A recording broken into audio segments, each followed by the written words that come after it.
Back for the reading of The Boy in the Striped Pajamas by John Boyne. We are on chapter 14. So when we ended chapter 13 last time, didn't go into a whole lot of detail. We just kind of ended the chapter and stopped it right at the end. So I want to talk to you for just a little bit about that. We need to take note of the importance of what happened to Pavel. So imagine, if you will, being a young boy like Bruno sitting around the dinner table and hearing the horrific sounds from the next room and knowing that something horrible is happening to a sweet man who is just doing his job and who, as Bruno was noticing, is wasting away to nothing and could barely hold himself up standing against the wall. And yes, Lieutenant Kotler was upset because he had been put on the spot about his own father. And then so he in turn lashed out at someone that he could, but he lashed out in such a horrific way. And it just gets you thinking what happened to Pavel and how horrible that was for all involved, but especially for Pavel. So that is how chapter 13 ends. In fact, the second to the last paragraph, I want to read this part to you again, to where Bruno is finally beginning to understand and have some comprehension of where he is and what's going on. Because he says, if that's the kind of thing that goes on at Outwith, then he'd better not disagree with anyone anymore about anything. In fact, he would do well to keep his mouth shut and cause no chaos at all. So I think that's really telling as to how much more Bruno is finally comprehending about where he is and what's going on. So that's the end of chapter 13. Chapter 14 is called Bruno Tells a Perfectly Reasonable Lie. For several weeks after this, Bruno continued to leave the house when Herr List had gone home for the day and Mother was having one of her afternoon naps. He made the long trek along the fence to meet Schmuel, who almost every afternoon was waiting there for him, sitting cross-legged on the ground, staring at the dust beneath him. One afternoon, Schmuel had a black eye, and when Bruno asked him about it, he just shook his head and said he didn't want to talk about it. Bruno assumed that there were bullies all over the world, not just in schools in Berlin, and that one of them had done this to Schmuel. He felt an urge to help his friend, but he couldn't think of anything he could do to make it better, and he could tell that Schmuel wanted to pretend it had never happened. Every day, Bruno asked Schmuel whether he would be allowed to crawl underneath the wire so that they could play together on the other side of the fence, but every day Schmuel said no, it wasn't a good idea. "I don't know why you're so anxious to come across here anyway," said Schmuel.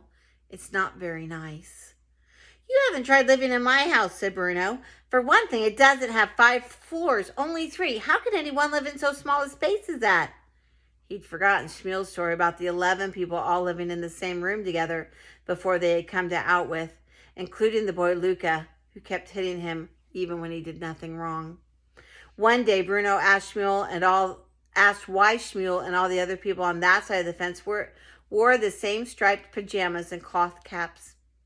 "That's what they gave us when we got here," explained Schmuel. "They took away our other clothes." "But don't you ever wake up in the morning and feel like wearing something different? There must be something else in your wardrobe." Schmuel blinked and opened his mouth to say something, but then thought better of it.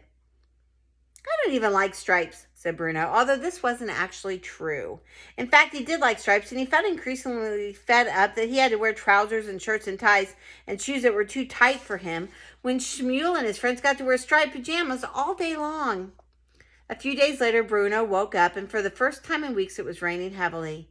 It had started at some point during the night, and Bruno even thought that it might have woken him up, but it was hard to tell because once he was awake, there was no way of knowing how that had happened. As he ate his breakfast that morning, the rain continued. Through all the morning classes with Herr List, the rain continued. While he ate his lunch, the rain continued. And while they finished another session of history and geography in the afternoon, the rain continued. This was bad news, for it meant that he wouldn't be able to leave the house and meet Schmuel. That afternoon, Bruno lay on his bed with a book, but he found it hard to concentrate. And just when the hopeless case came in to see him, she didn't often come to Bruno's room, preferring to arrange and rearrange her collection of dolls constantly during her free time.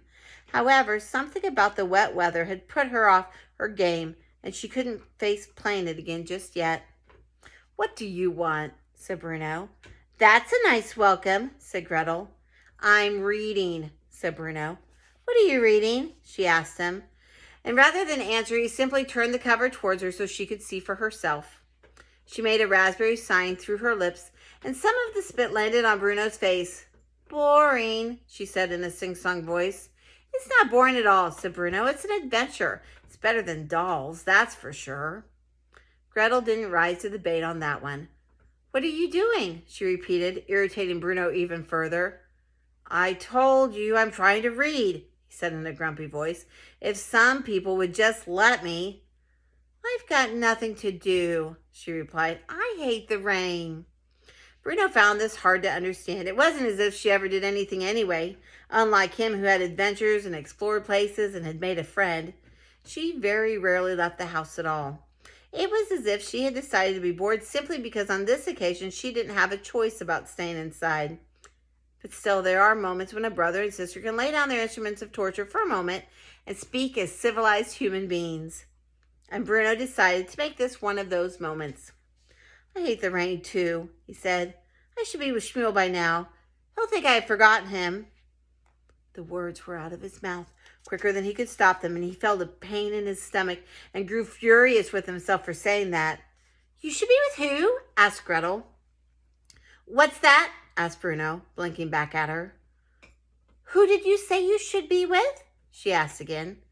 I'm sorry, said Bruno, trying to think quickly. I didn't quite hear you. Could you say that again? Who did you say you should be with? She shouted, leaning forward so there could be no mistake this time. I never said I should be with anyone, he said.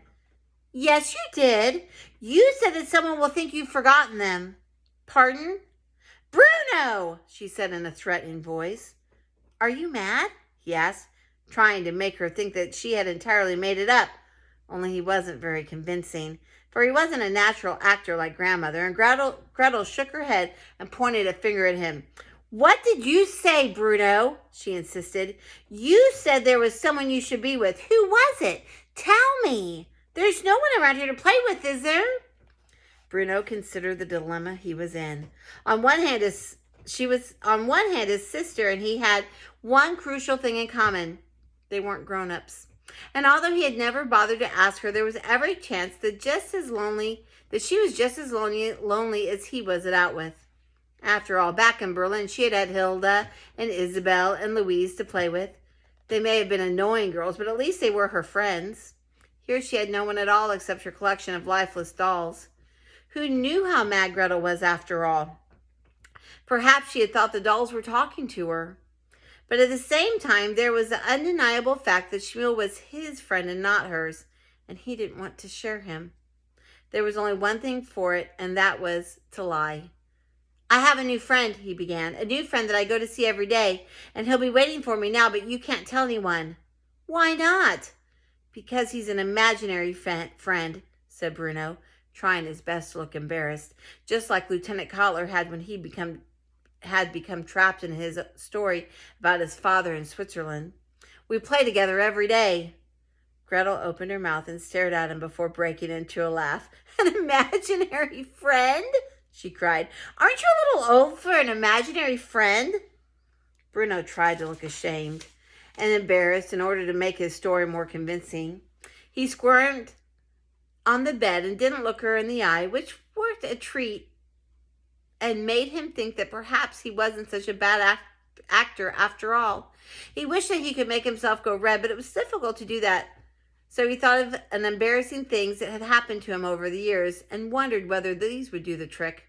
He thought of the time he had forgotten to lock the bathroom door and grandmother had walked in and seen everything.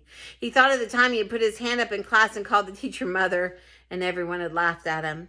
He thought of the time he'd fallen off his bicycle in front of a group of girls when he was trying to do a special trick and cut his knee and cried. One of them worked and his face started to go red. Look at you, said Gretel, confirming it. You've gone all red. Because I didn't want to tell you, said Bruno. An imaginary friend. Honestly, Bruno, you're a hopeless case. Bruno smiled because he knew two things. The first, he had gotten away with his lie. And the second was that if anyone was a hopeless case around here, it was not him. "Leave me alone," he said. "I want to read my book." "Well, why don't you lie down and close your eyes and let your imaginary friend read it to you?"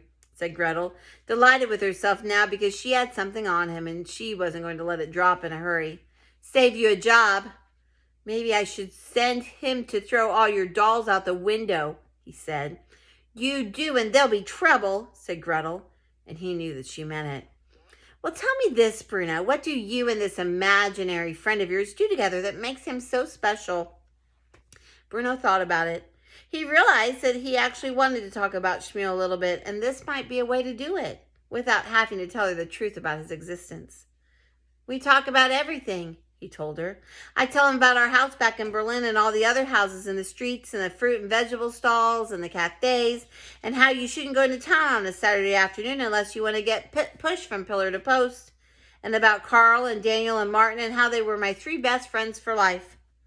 "How interesting," said Gretel sarcastically, because she had recently had a birthday and turned 13 and thought that sarcasm was the very height of sophistication. "And what does he tell you?" she asked. "He tells me about his family and the watch shop they used to live over and the adventures he had coming here and the friends he used to have and the people he knows here and about the boys who he used to play with, but he doesn't anymore because they disappeared without even saying goodbye to him." "He sounds like a barrel of laughs," said Gretel. "I wish he was my imaginary friend." "And yesterday he told me that his grandfather hadn't been seen for days and no one knows where he is. And whenever he asks his father about him, he starts crying and hugs him so hard he's worried he's going to squeeze him to death." Bruno got to the end of this sentence and realized that his voice had gone very quiet. Those were things Shmuel had told him, but for some reason he hadn't really understood at the time now how sad that must have made his friend. When Bruno said them out loud himself, he felt terrible that he hadn't tried to say anything to cheer Shmuel up, and instead had started talking about something silly like exploring. "I'll say sorry for that tomorrow," he told himself. "If Father knew you were talking to imaginary friends, you'd be in for it," said Gretel. "I think maybe you should stop." "Why?" asked Bruno. "Because it's not healthy," she said. "It's the first sign of madness." Bruno nodded. "I don't think I can stop," he said after a long pause. "I don't think I want to." "Well, all the same," said Gretel, who was becoming friendlier and friendlier by the second, "I'd keep it to myself if I were you." "Well," said Bruno, trying to look sad, "you're probably right. You won't tell anyone, will you?" She shook her head. "No one, except my own imaginary friend." Bruno gasped. "Do you have one?" he asked, picturing her at another part of the fence talking to a girl her own age, the two of them being sarcastic together for hours at a time.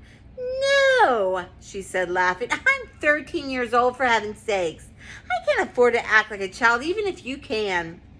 And then with that, she flounced out of the room, and Bruno could hear her talking to her dolls in the room across the hall and scolding them for getting themselves into such a mess while her back was turned, that she had no choice but to rearrange them, and did they think she had nothing better to do with her time? "Some people," she said loudly before getting down to work. Bruno tried to return to his book, but he lost interest in it for now and stared out at the rain instead and wondered whether Shmuel, wherever he was thinking about him too and missing their conversations as much as he was. And that's the end of chapter 14.